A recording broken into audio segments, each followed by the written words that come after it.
ಉಡುಗೊರೆಯನ್ನು ಹೊತ್ತ ಮುತ್ತೈದೆಯರು ತನ್ಮೂಲಕವಾಗಿ ರಾಜ್ಯದ ಮುಜರಾಯಿ ಸಚಿವರಿಗೆ ಭವ್ಯವಾದ ಸ್ವಾಗತವನ್ನು ಬಯಸಿಕೊಂಡು ಅವರ ದಿವ್ಯ ಉಪಸ್ಥಿತಿಯಲ್ಲಿ ನಗಾರಿ ಗೋಪುರದ ಶಿಲಾನ್ಯಾಸ ಕಾರ್ಯಕ್ರಮ ನಡೆಯಲಿಕ್ಕಿದೆ. ಈ ರಾಜ್ಯದ ಹಿರಿಯ ರಾಜಕಾರಣಿ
ಶುಭಕಾಲ.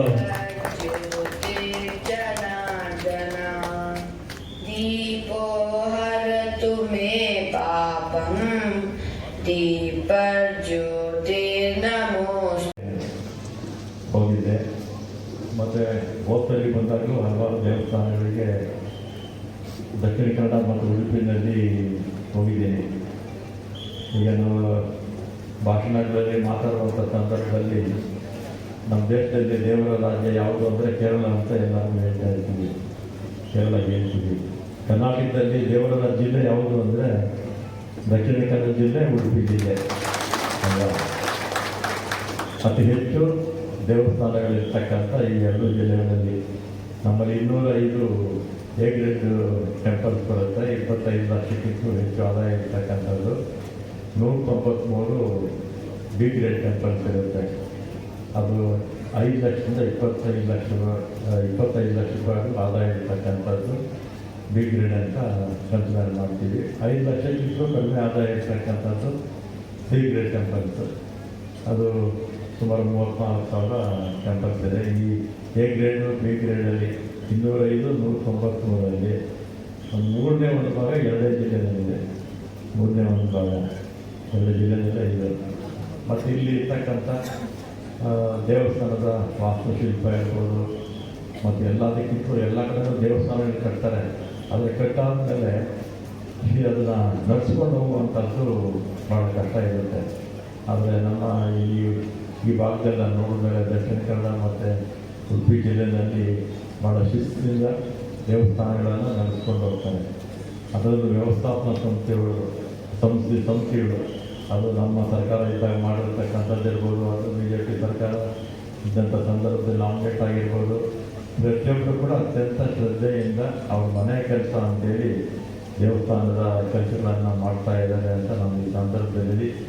ಮತ್ತು ಇದು ಅಷ್ಟೇ, ದೇವಸ್ಥಾನಗಳ ಆಡಳಿತ ಭಾಳ